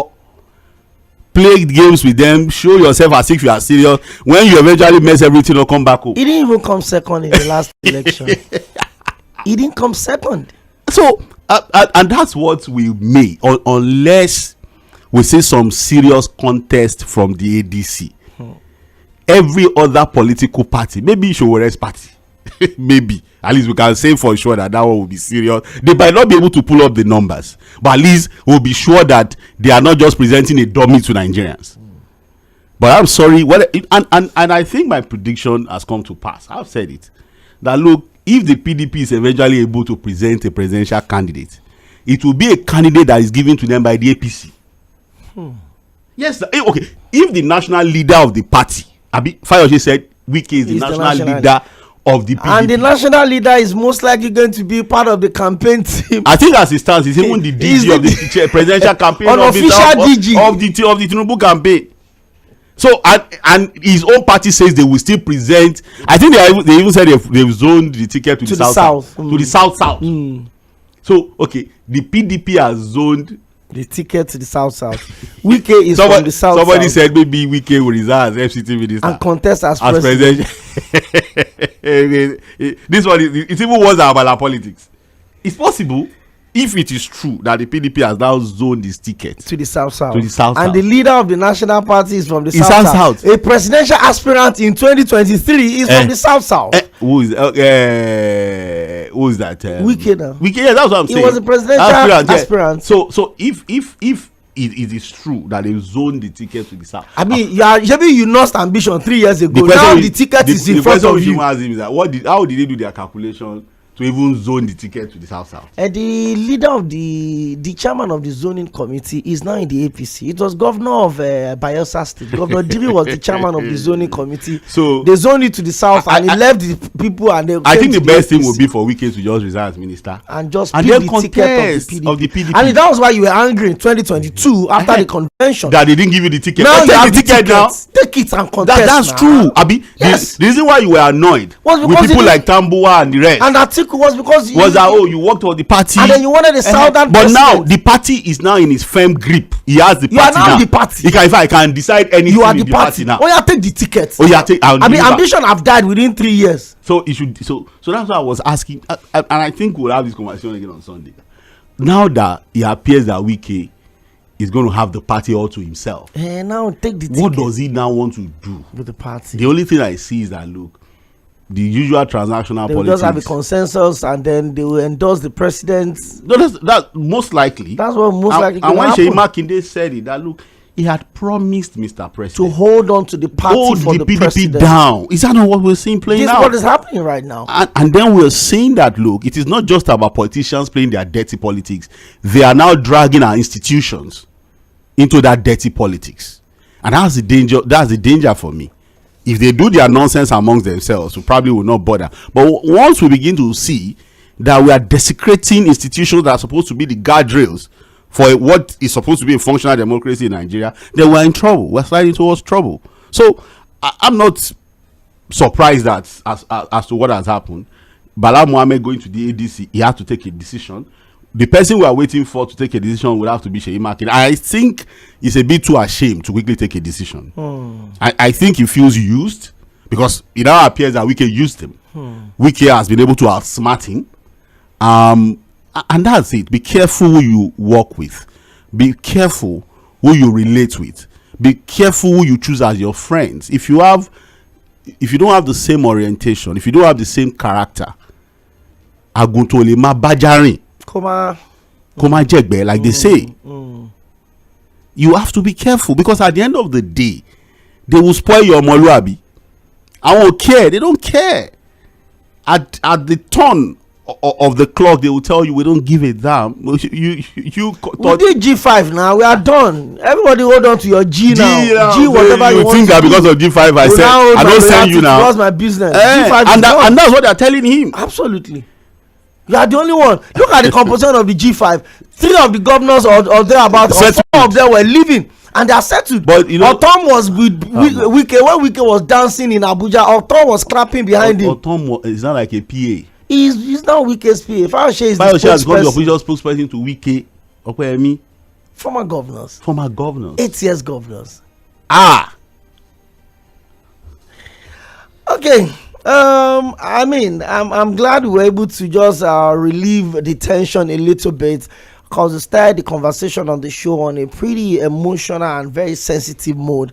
We had to make a very quick stop to Plateau States, just north specifically, to link up with our contacts to give us an update of what had happened in the state between Sunday and when the unfortunate killings happened in Tina Junction in Angwara, and what is reportedly going on in the state right now. And so we're grateful that we're able to get our full first-hand on the spot assessment of what is going on the plateau at the moment. And that's what you get on Mainland 98.3 FM.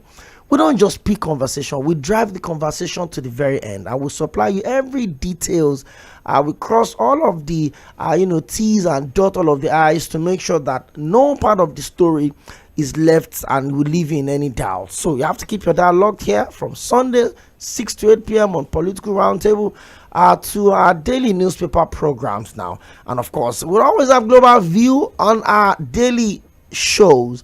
And every evening from 4 to 5:30, 90 straight minutes of conversation around politics, nationhood, and everything you need to know. And of course, this one you're enjoying right now, Midweek Politics, every Wednesday from 1 to 3 p.m. And don't also forget, on Friday from 4 to 5:30, there is the Yoruba version of the Situation Room that we call Oroilu, where we bring up issues of national interest in Yoruba. So it's a bumper package for you on Mainland 98.3 FM. Side forward is here. We've talked about Plateau State, we've talked about Bauchi, we've talked about where the ADC is at the moment. Are they now the new opposition party? But in all of this, the ranks and file of the APC keeps increasing by the day, as 8 lawmakers from Kano joined the APC yesterday. They didn't follow the Kwakwasiya leader to the ADC.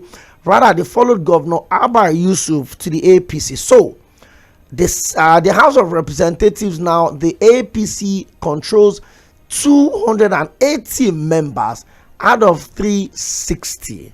Interesting times. But let's allow you join the conversation. 0913-600-0410. I have just 1 minute for calls today. So, you have to keep your conversation very brief and your contributions very, very brief as well, so that I don't have to cut you off after 1 minute. We're streaming live on Facebook as well, so you can also drop your message on Facebook. 0913-600-0410. Hello, good afternoon. Good afternoon, Mr. Kweyemi, and good afternoon, Fuad. You're welcome. This is Mr. James from but actually Fuad has said it all, because the angle that I want to is the life being massacred almost on daily basis. If government is doing anything without protecting life, every other thing is becomes useless. You borrow money, why are you borrowing it for the people in the grave? You put infrastructure, you don't preserve life of people, then who are you doing it for? Every other thing they are doing is useless. But it's unfortunate that some people that would have been singing the same sound as we are doing right now are supporting it because they have not got into their adult stage. Just like you said, if another person's dead body is carried, it's seen as if it's log of wood. Because if any of these people have felt what these people are feeling right now, they will understand the line of our discussion. And that is really what I want to chip in. Thank you very much. Thank you very much, Mr. James. We'll pick your calls. We'll also read your messages on WhatsApp and on Facebook in between. So if you want to reach us on WhatsApp, it's 0913-600-0430 for WhatsApp and 0410 for direct calls. Hello, good afternoon. Mr. Pé and Mr. Fuad, good afternoon, sir. You're welcome. Honestly, what happened is just is heartbreaking, though. But when you talk about Wike and PDP, I have to keep happy that at least you can present a candidate about it to laugh. Because I don't understand. You can present a candidate, meanwhile, Wike is voting for APC. Abiomi, I'm surprised. He's supporting Goodluck, he's supporting Tinubu, and you are just celebrating that you can present a candidate. Very confused people, I don't understand. Thank you very much. 0913-600-0410. I've always thought participating in Nigerian politics is the most fun part of it, but I think these days just observing and just finding reasons to laugh. Love comic relief. There's just so much to laugh about. Hello, good afternoon. Hello, good afternoon. You're welcome. Yeah. Okay, you see, your name and where you're calling from? My name is Madam Salam. You're welcome. Yeah, you see, my take, I could have made comment on the Plateau issue, but let me just stop on Brother Mohammed Bochi. You see, as I'm talking to you, if you meet Atiku one like this, he will tell you that he's not comfortable. He's not happy. He's not happy because these people, Bala Mohammed, Rabi Musa Kwankwaso, they are all coming to that party to destroy that party, to make it very complicated for this man.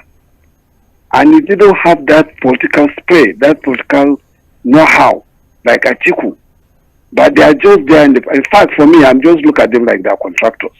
They just want ADC to destroy ADC. Because definitely there will be problems during their own convention, and there won't be time for reconciliation. And that problem will linger up to the election period. They've talked about consensus while I'm allowed. Don't you think they can lock themselves up in a room and agree on something? Therefore, it seems like you don't know. You are one of the people that I respect in terms of. I'm just thinking, maybe. They can't. These people are not people that can accept any consensus. Are you telling me Rabi Kumisa Konkoso? One of the problems that Rabi, just think behind. One of the conditions that Rabi was given that he wants to be a vice president. And I believe that was what prevented him to go into APC because they refused, they disagree with him. But he met with Atiku. Malam Sir. He met with Atiku. He recently met with Atiku. He met with Atiku. These two lions. Everybody have his own. What is in mind? Just like Mike Tyson and Evander Holyfield met in this thing now. No matter they hug themselves, what is their mind is in mind. I want to knock you down. So what I'm trying to tell you is this, sir. Atiku will get that ticket, but when he get the ticket, definitely will have problem. Because Bala Mohammed, look at Bala Mohammed now. His aim was that if PDP stands, okay, he could have been a running mate to Makinde Abi. Maybe. Hey. So if you look at it, anyhow you look at it, sir, they will give chance to them to walk over easily. Wallah, easily. Because there will be problem. Thank you very much, Malam Salau. I'm sure as we go on in the election, I would have reasons to focus on the contenders and the pretenders, and then the catalysts, and then the spoilers, and then the whalers, and then the moles. See, you have to just keep your dad locked on Mainland FM here. What would open our dedicated election studio, which is going to be ballot 27. Trust us here. If you followed us in 2023, we'll have it double for you in 2027. So just relax, especially when the parties are done with the primaries. When you know that the Electoral Act does not allow you to look for special purpose vehicles, so you have to stay within the party. If you're not comfortable with the candidate that emerged, you can stay in the party and work for another party. You know what that means? Anti-party. So I don't know what the Electoral Act has done. Maybe it's for good or for whatever it is, but maybe it's going to bring some sanity into our election. But time will tell. Let's pick some calls on WhatsApp. Hello, good afternoon. Good afternoon, okay. You're welcome. Good afternoon, sir. Good afternoon. Yeah. I mean, My name is Robert. I am calling from Apapa. You're welcome. Okay. Yes, thank you. You see, I am not surprised by what PDP is doing. That is Wike. Or INEC, rather, let me put it that way, and our Supreme Court. You know, Wike has been building houses for the judges. So if you take such a person to the court, what do you expect? You understand? That's the situation we find ourselves. Amukbito was given 1 trillion to conduct the election. The money he has not seen before. As can Amukbito tell us? But it's not his private money now. I mean, it's the money for election. It's for election now. It's not going election will have to be conducted. The money is under his care. Who is going to control the? Is he not the one that will take with this? I don't think that's enough to assume. You know. So, okay, no problem. But what is happening now for INEC to recognize the fashion of Wike? That tells you that I don't want to say they are complicit. And again, okay, before I drop, I want to advise Atiku to drop his ambition. I'm not an Igbo man, no. I'm an Isoko man from Delta State. Let Atiku drop his ambition. If he does not drop ambition, he will kill that ADC the way he killed PDP. Thank you very much. Thank you very much, Mr. Lucky. More calls before we go on Facebook. Hello, good afternoon. Welcome to Midweek. Hello, good afternoon. You're welcome. Good afternoon. Good afternoon. You only speak my mind. My problem with people here. Your name and where you calling from? My name is Lucky from Yanakbaja. My problem with them is people are called. We are the obedient at the ADC. Leave her like that. Somebody say Kwaso is not relevant because you know the country PC. Bala Mohammed is not relevant. Leave them like that to. As you see me forward. If I don't make call, not to concern me with APC whether they choose any person. I know they contribute that one. No, is their own. We that the ADC. Anything where they bring, we are going to follow. You should not put their mouth. And secondly, when I listen to Saraki Fuad, I nearly cry. I say this is a former governor. They don't put themselves to beggar. What I said, this is what Peter Obi said something. Peter Obi said, it's only Peter Obi today I can boast that only a former governor that is still living well that don't depend on people. That's why he said most of the 80% of people around today, they don't have any other work. So if they leave that place, they will go back to square one. That is why all those former governors they have to carry back for former governor. Not worry. If INEC do, we are watching. With this election, we are going to disgrace INEC, we are going to disgrace PDP, we are going to disgrace APC. Thank you. Thank you very much. Let's pick some of the messages that we have on WhatsApp. Ooh. Side forward.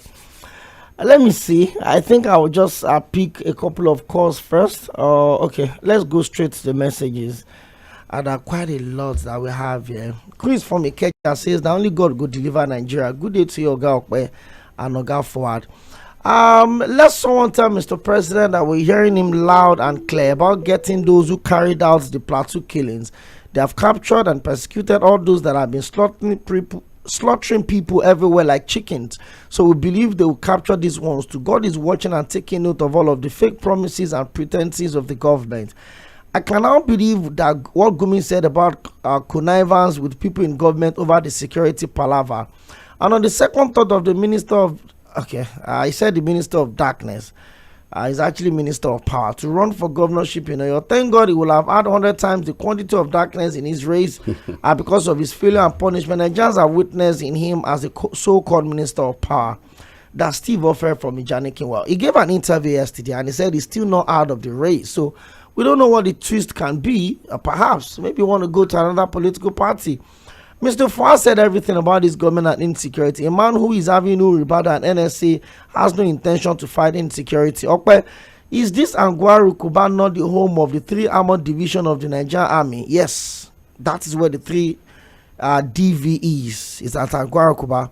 Tinubu has no morale to keep remaining in office based on what he told Jonathan back then. That John Bernard from Ijani King.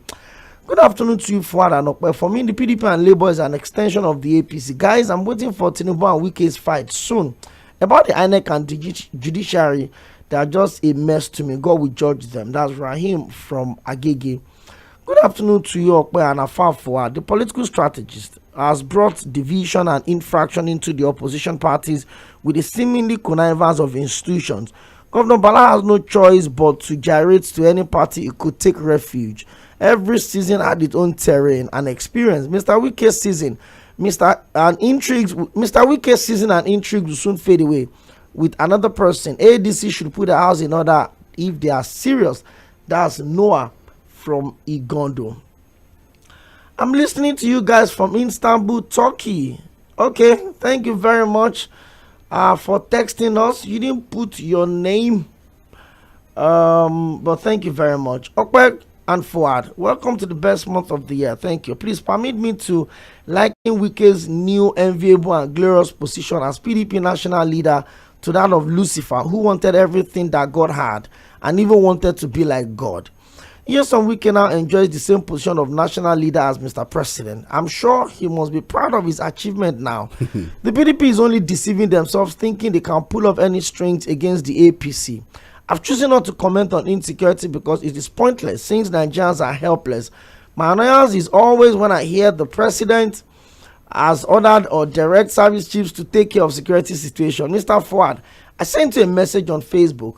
Maybe Mr. Okwe can confirm that information of a leaked memo that mandate all PVC owners to go and revalidate their PVCs if they must vote in the next year's election, as one of the electoral acts was directly signed into law.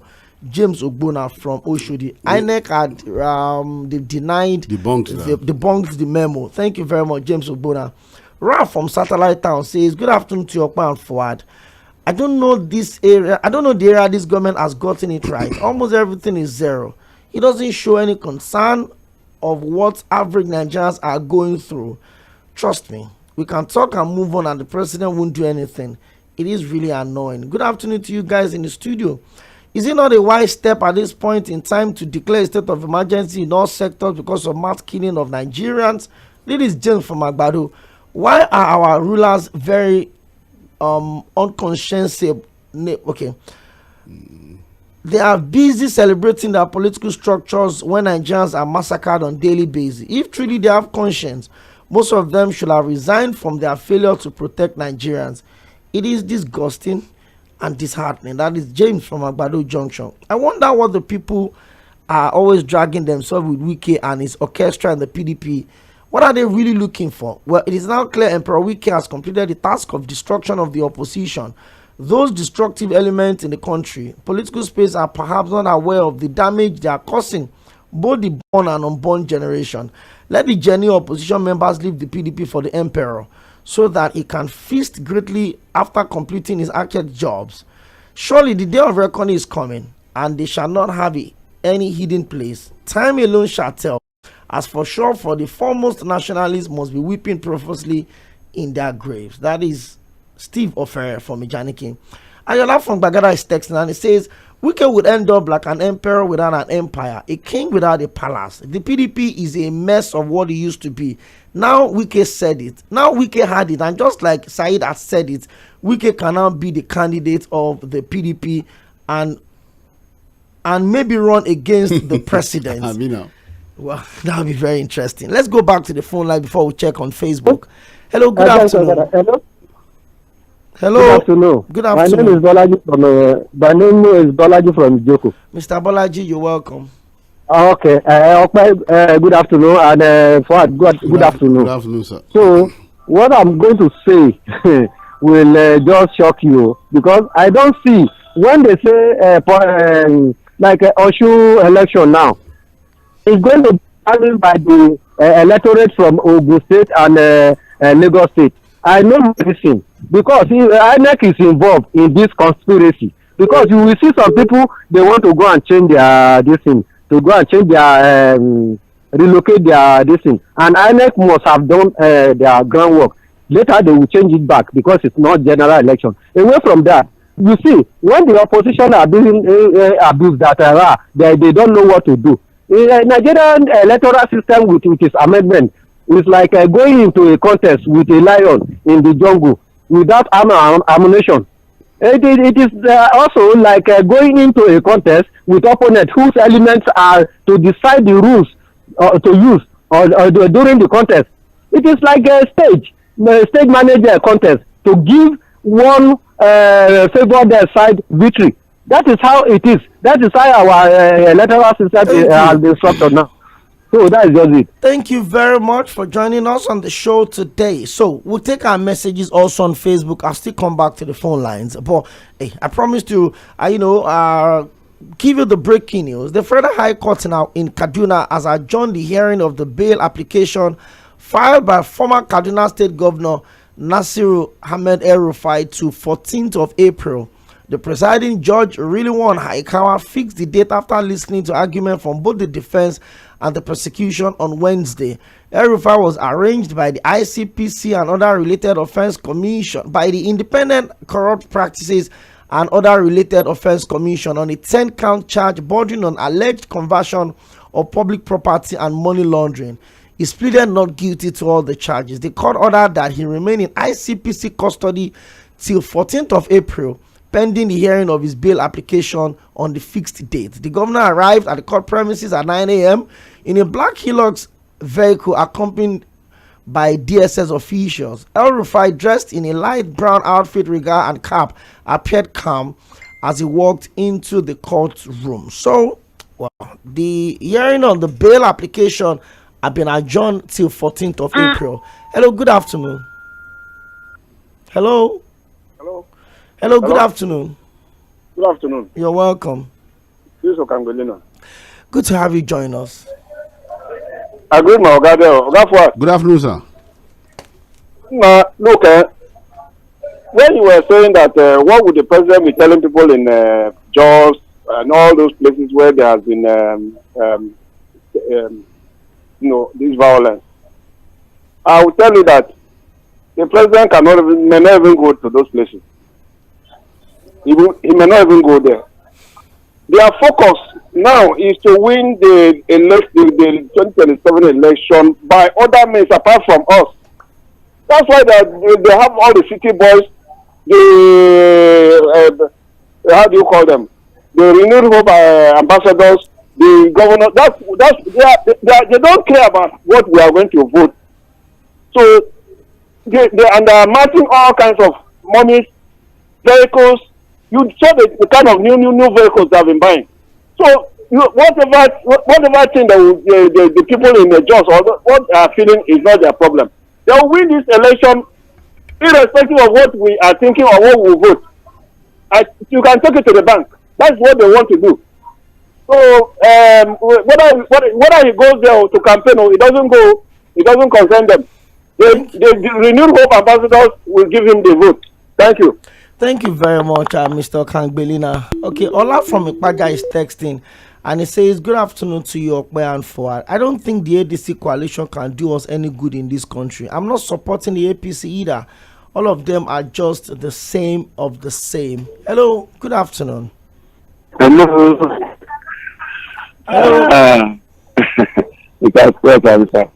Okay, that's Prince Wise.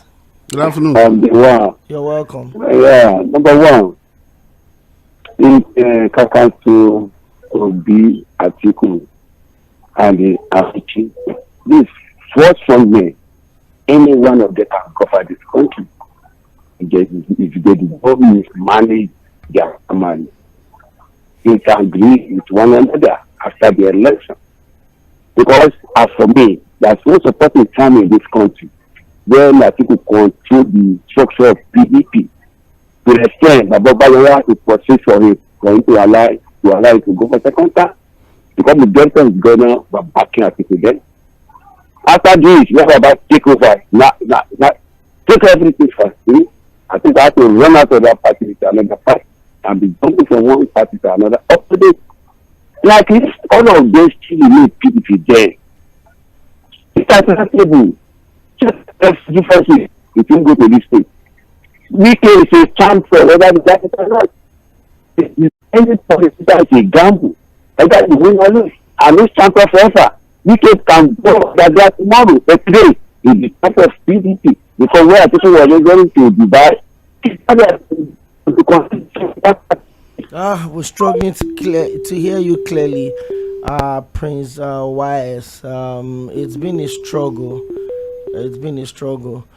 Okay, for context, we don't intentionally ignore calls here.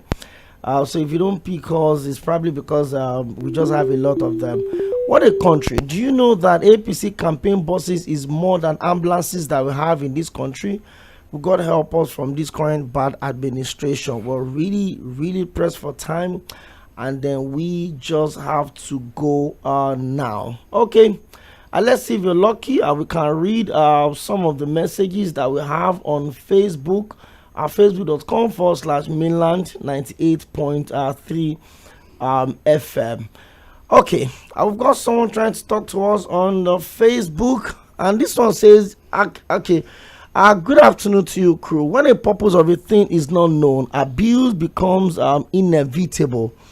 It is the government of the day. Okay, this government from day one doesn't have the political will to fight insecurity. 200 killed in Benue, 169 killed in Kwara, 50 armed in Benue, now more than 50 on the plateau.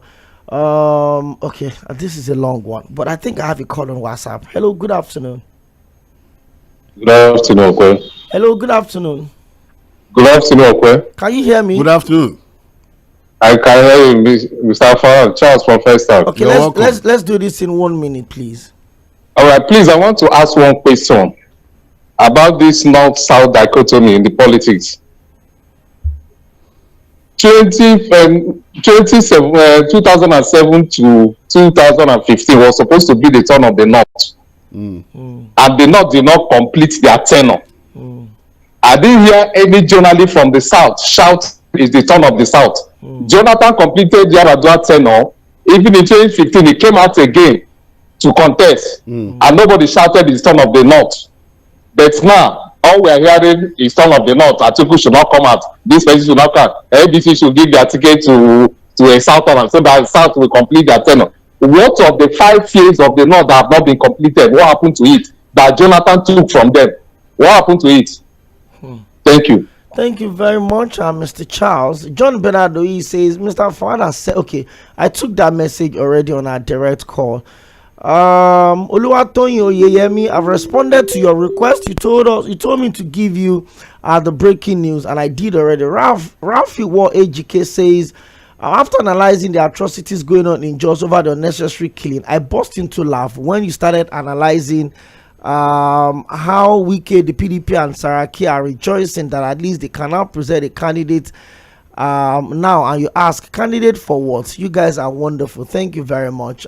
James Ogbona, welcome. Okay, I took that already as well. Imagine the Information and National Orientation Minister Mohammed Idris saying that the Tinubu administration believes that the recent violence in Jos Plateau State was a criminal act and not a security failure. We need to go side forward. People are the most confusing people. They are pretending to be sleeping and nobody can wake them. Which PDP will win election in 2027? Side forward. We started in a pretty emotional state, but I'm glad we're able to just liven up the mood a little bit. But I hope the people of Plateau State can feel the same today. No, we're praying that God gives them the strength. It's not easy, really. This is something that would be with them for a long time to come. Some of them may never fully recover from the shock and the trauma. It's just what it is, really. But we pray that God gives them the strength to be able to survive this challenging period. And we also hope that the government would get up and live up to their responsibility, so that we don't keep praying to God to do things that government should do. Half of the things we pray about, I think government should fix. Thank you, Said Fuad, for always making yourself available. And thank you, of course, to our caller from Jos, that we could have a shocking, a surprise guest for you on the show today. But by 4, Sage Babalala will be here for the small countries that have qualified for the World Cup. But this time around, it is not Nigeria. Stay safe until 3 p.m. on your Super Dial, Mainland 98.3 FM.